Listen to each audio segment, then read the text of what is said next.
Olá a todos, nós hoje damos sequência ao estudo do livro Nosso Lar, de André Luiz, com a psicografia do Chico Xavier. Iniciamos o capítulo 7, que é outro capítulo muito interessante, que se chama Explicações de Lísias. Lembrando que Lísias é aquele enfermeiro que, de uma maneira mais intensa, estava ali encarregado de acompanhar o André Luiz, de uma maneira mais atenciosa, cuidadosa. E no início diz que repetiram-se as visitas periódicas de Clarencio e a atenção diária de Lísias. Então, o ministro Clarencio, aquele que participou ali tão intensamente no resgate de André Luiz, que já o acompanhava há muito tempo, começou a visitá-lo aqui periodicamente. À medida que procurava habituar-me aos deveres novos, sensação de desafogo me aliviavam o coração. Diminuíram as dores e os impedimentos de locomoção fácil. Olha que interessante, À medida que procurava me habituar aos deveres novos, sensações de desafogo me aliviavam o coração. Lembram que no capítulo anterior, que se chamava Precioso Aviso, Clarencio havia falado para André Luiz, olha, não fale excessivamente de si mesmo, não se prenda ao passado, canalize ali a tua energia para que você viva aqui o momento presente, para que você estude, que se prepare ali para ser um futuro trabalhador aqui do nosso lar. Então o fato dele assumir aqui deveres novos, ou seja, mudar ali gradativamente até o próprio padrão do pensamento, foi trazendo para ele esse desafogo. E desafogo é o contrário de fogo.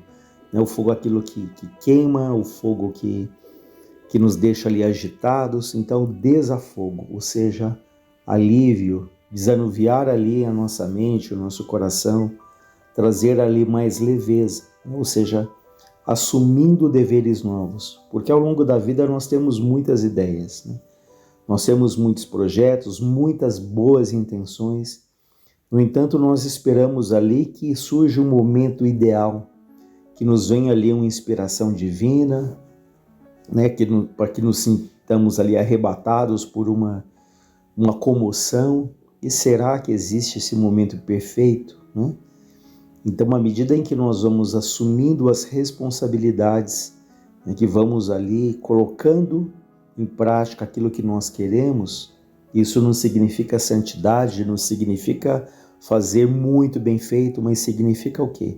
Começarmos, tentarmos. E compromisso não é só o compromisso com os outros, mas é o compromisso conosco, com a nossa espiritualidade, com a nossa saúde, até com o nosso descanso. Então, assim, cumprindo os nossos deveres, nós vamos ali trazendo a nossa consciência mais tranquila, mas sem esperarmos ali o momento perfeito, o momento ideal. Então, por isso que ele fala que, cumprindo ali, habituando aos novos deveres, foram diminuindo as dores, os impedimentos de locomoção fácil, ou seja, ele começava até a caminhar melhor. E quantas vezes passamos por isso, em que ficamos ali presos ao passado, relembrando situações dolorosas, difíceis, que nos trouxeram amargura, e o quanto aquilo afeta o nosso estado mental, emocional e até físico.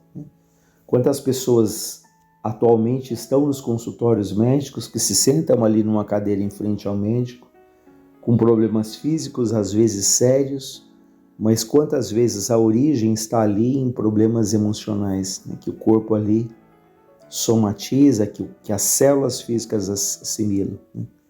Então aqui ele fala, assumir deveres novos, tem muito a ver ali com essa mudança de padrão mental, de atitude. Ele ainda diz, notava, porém, que as recordações mais fortes dos fenômenos físicos me voltavam angústia, o receio do desconhecido, a mágoa da inadaptação. Apesar de tudo, encontrava mais segurança dentro de mim. Então vejam que lembrar ali do passado, lembrar ali das dores que ele teve, da angústia, fazia com que aquilo retornasse, né? Por isso que é muito importante não ficarmos presos ali ao passado. Então vejam que ele diz, apesar de tudo, eu encontrava mais segurança dentro de mim. Lembram do capítulo anterior que ele queixava, se queixava? Aqui ele fala ali da dificuldade, mas ele fala, apesar de tudo, ele se sentia mais seguro. Então ele fecha a frase com um ponto positivo, que é uma coisa que a gente falou na semana passada, né? O quanto nós temos uma tendência a enfatizar o negativo, e aqui ele fecha com algo positivo, né? Encontrava mais segurança dentro de mim. E essa segurança, ela está dentro de nós. Por mais que a gente leia livros, converse com as pessoas, essa construção ela é muito íntima, ela é muito individual, né? E a palavra construção é muito apropriada para isso, porque é uma coisa que gradativamente, diariamente a gente vai fortalecendo. Então, há questões que alguns anos atrás nos tiravam sono, nos desequilibravam, que talvez hoje essas coisas nem nos incomodem mais, ou se incomode pouco, né? Porque nós somos ali construindo essa segurança, nesse alicerce, com o conhecimento, com a fé, com as experiências, e mais do que a experiência, o aprendizado dessas experiências, né? Porque a gente pode passar na vida por uma infinidade de problemas. A questão é não o que passamos, mas o que nós aprendemos com isso, o que nós observamos, o que nós extraímos ali que ajudou no nosso crescimento. Então, ele diz que ele estava mais seguro internamente, né? Deleitava-me agora contemplando os horizontes vastos, debruçado às janelas espaçosas. Impressionavam-me, sobretudo, os aspectos da natureza, quase tudo melhorada cópia da terra. Então vejam, ele acha que o que ele está vendo ali é uma cópia da terra, e na verdade não, né? Na verdade o que nós temos aqui é uma cópia ainda bem distante daquilo que existe na espiritualidade, né? Uma cópia daqui ainda bastante imperfeita. Então, mas ele ali, em tudo aquilo que era novo para ele, essa nova realidade, ele acreditava que, olha, isso aqui é uma cópia da Terra. E na verdade o que tem aqui que é uma cópia ainda imperfeita do que existe do outro lado. Cores mais harmônicas, substâncias mais delicadas, ele descreve. Forrava-se o solo de vegetação.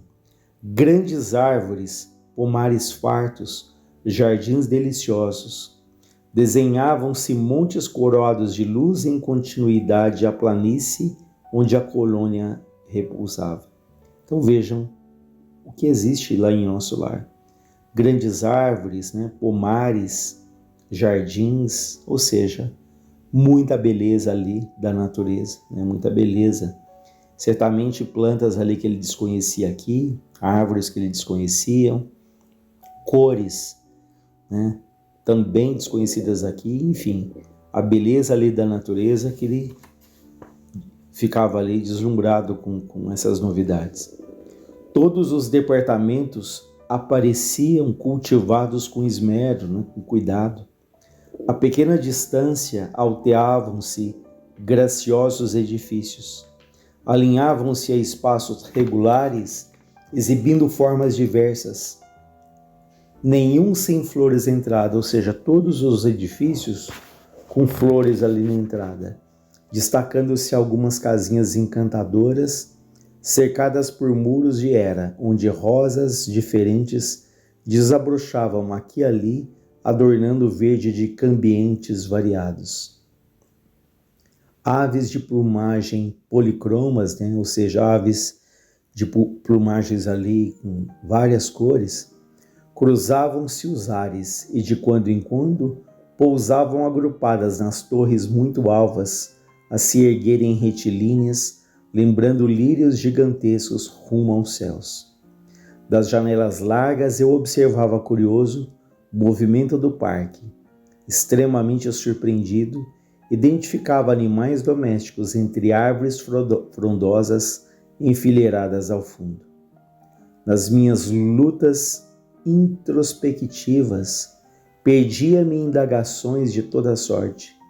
Eu não conseguia atinar com a multiplicidade de formas análogas do planeta, né? De formas parecidas aqui com as da Terra, considerando as circunstâncias de me encontrar numa esfera propriamente espiritual. Então vejam, tudo que ele observa do nosso lado.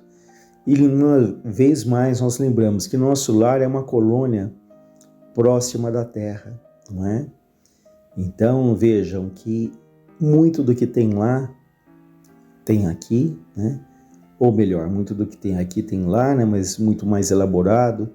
E a gente vê aqui que essas coisas têm do outro lado, mas a gente vê a beleza, o equilíbrio, né? Então não tem ali aquele luxo, não tem excessos, mas aqui a definição de simplicidade: não falta nada e nem sobra nada, né? Então a harmonia, a equilíbrio, né? Em tudo, na natureza, na arquitetura, né? Então é bem interessante a gente perceber que não é porque está num plano espiritual que tudo se modifica, né?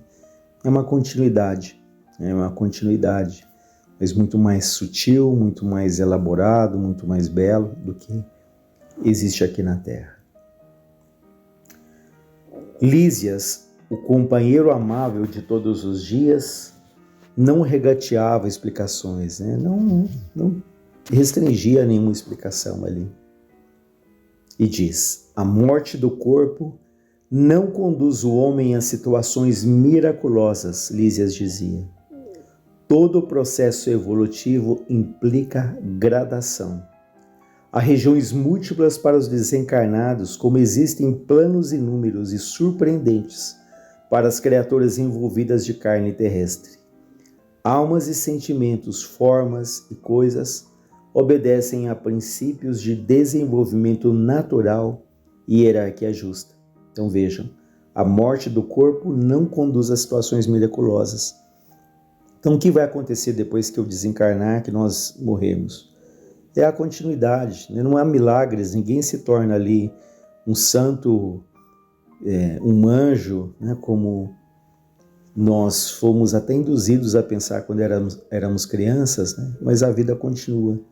Então, queremos saber como será depois da morte, a morte do corpo físico, nós devemos nos perguntar como tem sido a nossa vida aqui na Terra. O que temos cultivado, quais são os nossos desejos, quais são as nossas intenções, o que nos move, o que nos motiva, né? Porque, como ele fala, não há situações miraculosas, né? Não há uma mudança drástica. Então vamos levar a nossa bagagem daquilo que somos, daquilo que fizemos, daquilo que nós pensamos, né? E aqui fala todo o processo evolutivo implica gradação, ou seja, essa evolução ela é passo a passo, dia a dia, degrau a degrau, né? Então, num universo há uma infinidade de mundos, uma infinidade de planetas. A Terra é só um deles, né? O Sol aqui que nos ilumina é um dos bilhões de sóis que existem no universo inteiro. Então, imaginemos se há bilhões de sóis, ou até mais, né? Imaginemos que a infinidade que é o universo onde nós vivemos, né? Então há múltiplas moradas. Então, assim como há a gradação de mundos, também há a gradação de sentimentos, né? Como ele fala, uma hierarquia justa. Então, não há saltos, não há milagres, mas há ali a conquista diária, dia a dia, degrau a degrau, né? Nessa jornada em que todos nós estamos mergulhando e que todos nós temos as nossas conquistas, as nossas qualidades, mas todos nós igualmente trazemos as nossas lutas, as nossas angústias, os nossos desafios. Então, de forma geral, eu gosto de uma expressão que diz que somos espíritos em luta, né? Com algumas exceções de espíritos ali muito mais amadurecidos, né? Como um Chico que passou por aqui, e outros, mas de maneira geral nós estamos ali no mesmo barco, por isso que precisamos nos ajudar, né? Porque não nos sentimos nem melhores, nem nos sentimos piores do que ninguém, né? Mas é bastante rico esse ponto e nós continuamos então na próxima semana. Tá? Que Deus os abençoe, nos ampare e fortaleça.